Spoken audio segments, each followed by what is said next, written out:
Salama daholo e. Tsy resaka politika ty a, fa de tena resaka marary fo fotsiny.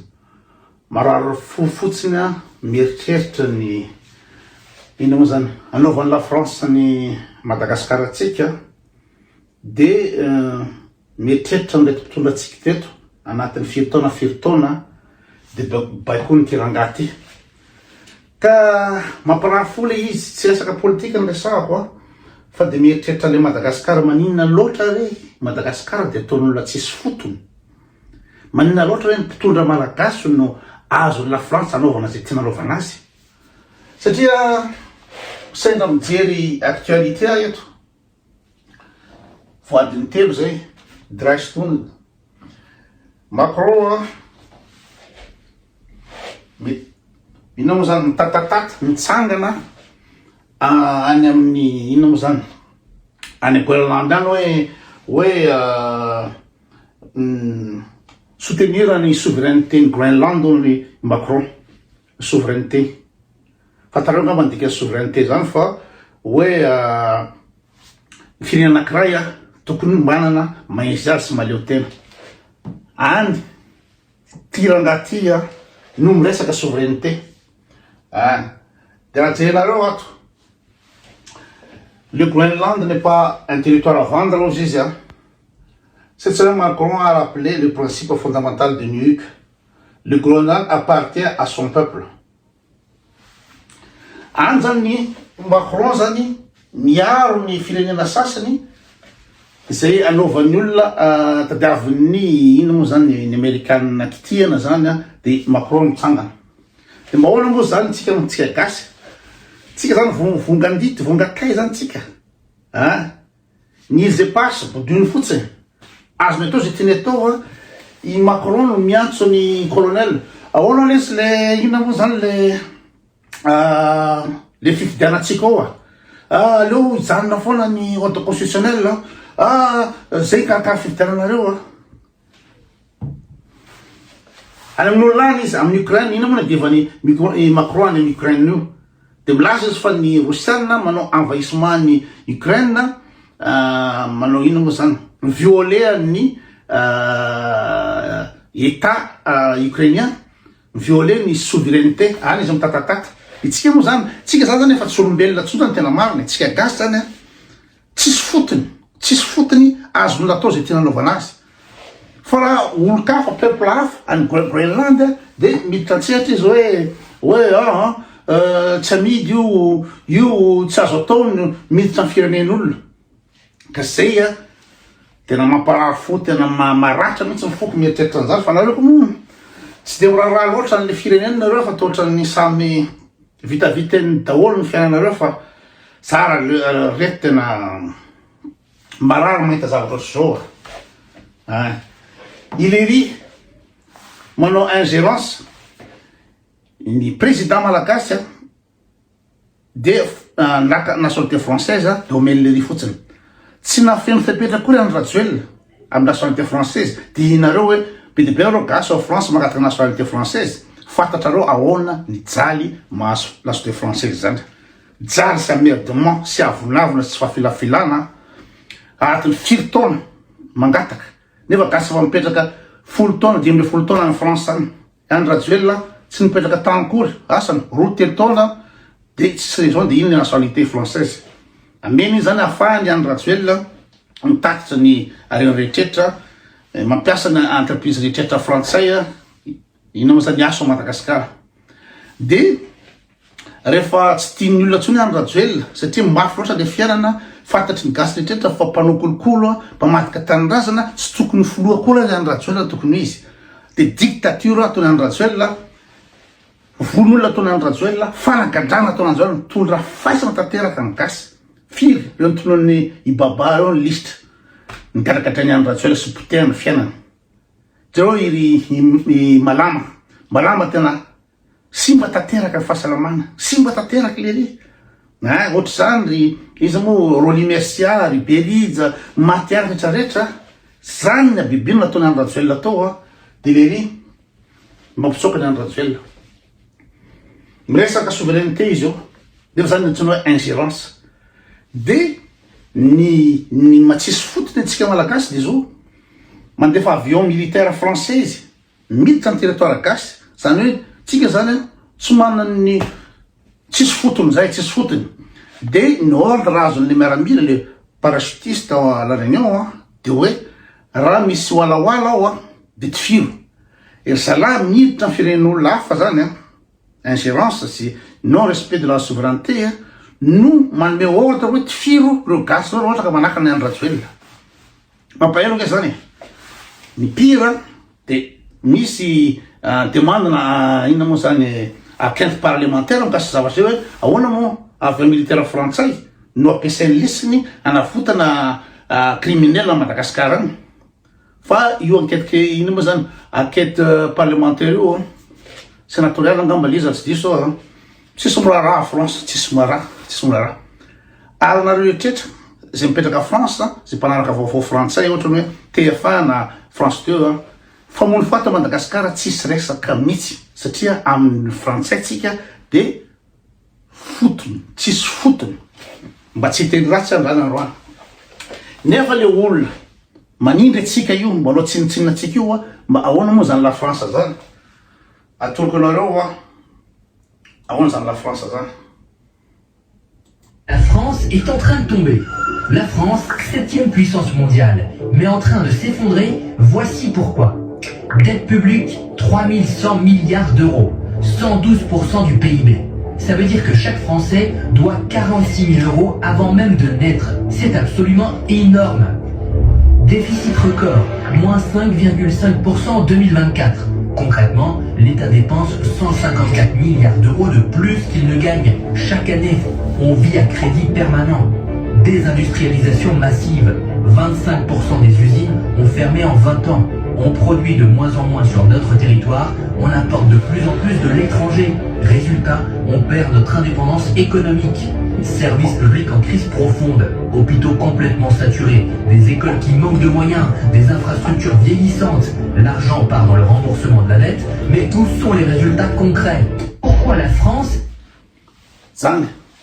La France, bokatrosa tsisy raha mandeha ny déficit ny économie tsy mandeha tsisy raha manjara dia any amintsika la France no manindry any amintsika any tsika zany ataony olona fitaovana fotsiny itrandrahana rena ataony olona fitaovana fotsiny kitsakitsahana dia amelona zareo nefa zareo hipotika tanteraka firenena tsy lavanazy akory io zany 3300 milliards d'euros de ino moa zany de dette la France tena ny firenena tena izy any miteny io fa tsy za fitetaka amin'ny tany dia any amintsika izy manjakazaka zay tiany anaovana azy dia raha mijery ndray nareo eto hoe inona ny antony tsy amelana la France any Madagasikara dia manazava ry zareo ato aiza mozy teo le aza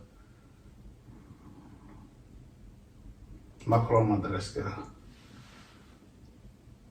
c'est les tsy hitako lay. Mais bon, je crois à utiliser. Oui, nous avons un système la France en Madagascar. C'est-à-dire, on nous a dans la troupe, à je le pas oui. Françoise Vergès, est-ce que cette demande de Madagascar, elle a une chance d'aboutir un jour, sachant que les îles Éparses, ça permet justement à la France d'avoir le deuxième domaine maritime du monde, c'est ce qu'a affirmé Emmanuel Macron en 2019 déjà. Oui, comme vous le dites, toutes ces terres qui appartiennent à l'État français font de la France la deuxième puissance maritime. Autrement, ça serait justement le petit pays d'Europe de l'Ouest. Il y a des enjeux géopolitiques, il y a des enjeux de statut aussi au niveau international. Je veux dire, ça permet à la France de siéger. Resaka eto zao manina la France no midongy tsy mamela ny Madagasikara mihitsy dia manazava izy ny antony stratégique kana manana ino moa zany ninona intérêt la France zany tsy midika mihitsy hoe tsy tokony tazony Madagasikara tokony anaiky ny gasy problème man zany raha ohatra ka ino moa zany very ny statut anisan'ny firenena manana domaine maritime benindry raha zao tontolo zao very ny intérêt la France amin'ny fandalovany ny sambo amin'ny karaha mozambique very ny stratégie militaire very ny position la France dia zay mahatonga la France mensiste fa problème antsika fe zany raha ohatra very ny momba la France dia averiko izy teo fa manino la France mensiste anjaran'ny la France hoe minsiste sa anjarantsika gasy ny tokony mba tsy naiky am'izay anakely izy hoe inona ny antony mampiasista la France de manazava izy zao ny antony mampiasista la France fa zany tsy problème atsika zany normalement de zao le izy na so averiko kely fotsiny a. Françoise Vergès, est-ce que cette demande de Madagascar, elle a une chance d'aboutir un jour, sachant que les îles EPA, ça permet justement à la France d'avoir le deuxième domaine maritime du monde, c'est ce qu'a affirmé Emmanuel Macron en 2019 déjà. Oui, comme vous le dites, toutes ces terres qui appartiennent à l'État français font de la France la deuxième puissance maritime. Autrement, ça serait justement le petit pays d'Europe de l'Ouest. Il y a des enjeux géopolitiques, il y a des enjeux de statut aussi au niveau international. Je veux dire, ça permet à la France de siéger dans l'océan Indien, dans des congrès de l'océan Indien, mais aussi dans des organisations régionales, comme par exemple pour le Caraïbe ou pour l'Amérique du Sud ou pour le Pacifique. Il y a un enjeu militaire. Ce canal du Mozambique, le pétrole passe par là, énormément de commerce passe par là, aussi dès qu'il y a des problèmes dans le canal de Suez, ça passe par là. Donc il y a d'énormes enjeux militaires, géopolitiques, économiques, avec peut-être du pétrole et puis d'autres peut-être minerais au fond, je veux dire, au fond de l'océan. Donc c'est d'énormes enjeux pour la France, et il est normal, je veux dire, la France s'est emparée de ces îles au moment de la colonisation, mais ce n'est pas à la France, il n'y a pas de raison que la France continue à avoir ces îles qui appartiennent effectivement à Madagascar. Madagascar est un vieux royaume, on voit Madagascar comme une espèce d'île en France, mais c'est un vieux royaume, établi depuis très longtemps, une grande civilisation, un grand navigateur. Donc il y a vraiment un enjeu, donc je pense que si vous voulez, la France ne va pas, l'État français ne va pas laisser ainsi, donc il y a des questions, on va faire de la coopération, mais en fait il y a une question de souveraineté, et il y a une question d'asymétrie, c'est-à-dire que si la France dit ça, mais la France elle dispose beaucoup plus de moyens que Madagascar, donc elle va effectivement continuer à profiter de cette appropriation. Emmanuel Macron plaide pour la Zany azavaina zareo de tsika gasy zany amin'io zany a de mahazo tsolotra kely mpitondra mahazo an'izao kely la mpitondra mian'ny nationalité any rajoelona de reny nanaovana ny gasy ataony tsisy fotony gasy mieritreritra ny tena fa vazaha izy de nefany a zany la France zany moa mba inona moa zany la France zany mijery vaovao fotsiny anao androany ahoana ny zavatra mandalo la France androany tsy hoe zaho mitady vaovao zay mampetety ny vidéo quoi fa mijery vaovao androany fotsiny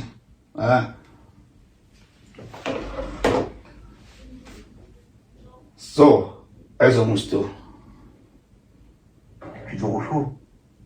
4 000 misy firy mille ny 4 000 France fijaliana itsika zany ampijalian'ny la France ataony fibaboina fotsiny ataony fanongorona karena fotsiny nefa firenena maningany la France zao 4 000 de akoatran'ity sujet ty de misy fangalarana ina moa zany cuivre reny le borne na charge la automobile reny reny dangalarany zalaho zany mpangalatra tsy raha manjary nefa zareo any amitsika zareo misao tena tay aminy.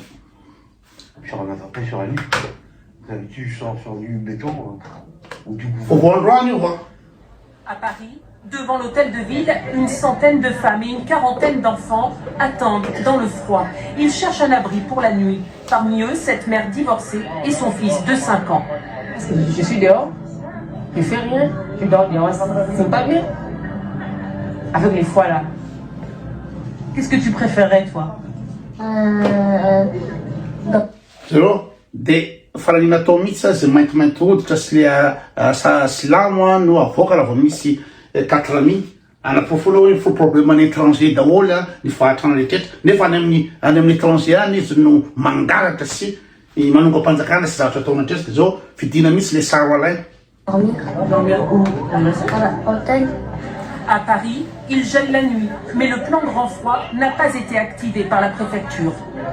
On prend un risque, un enfant décède, et là c'est une déflagration terrible. Si un enfant décède demain, qui sera responsable? Eh bien l'État. À Paris, 3500 personnes dorment dans la rue. 3300 personnes dorment dans la rue à Paris. Zany ny problème any de anjaratsika gasy zany financier andreo volamenatsika ny entreprise frantsay ny holasy ny pomasy ny rehetra mitrandraka ny ina moa zany ny marché public moa any Madagascar de toizako ihany Jérôme, tu es en France, Jérôme. Il n'a jamais aussi bien porté son nouveau surnom d'or rouge. Le cuivre, dont le prix a encore battu un record cette semaine, est de plus en plus convoité par les trafiquants. La SNCF et ses passagers en savent quelque chose. Combien de trains immobilisés à cause de ces vols de câbles électriques faits de cuivre ces dernières années? Dans l'industrie, le commerce, les transports, ils se multiplient et une nouvelle cible est apparue pour les trafiquants. Vous allez le voir, les bornes de recharge des voitures électriques. C'est notre enquête du week-end. Elle est signée Nathan Acloc avec Noé Le Montec et Achille Dupin. Voilà 15 jours que cette borne pour voiture électrique est inexploitable. Désossée de ces 2 câbles de rechargement. Ils ont sectionné. Zone Tutani, français, Il faut quelque chose. Hein, Fanana Panzakara de ils ont Angalar, fait également ici. Akana Vi, Ils ont essayé Akana Vi, de couper le deuxième. Pour la collectivité, un préjudice estimé à plus de 5 000 €. C'est un tiers de ce que rapporte la borne à l'année. Outre l'impact financier que ça a, il faut la réparer, la borne. Vous avez des gens pendant peut-être un mois où... Ça, nous tenons l'incivilité, les Français, ils Français tout pour sécurité. Dès à l'époque, on a volé, on a comme sujet à la craie, c'est qu'une mission, on est 3e minute.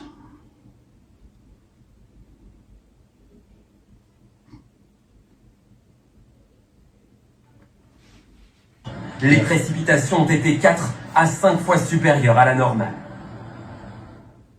L'automobiliste qui a foncé sur 2 gendarmes hier.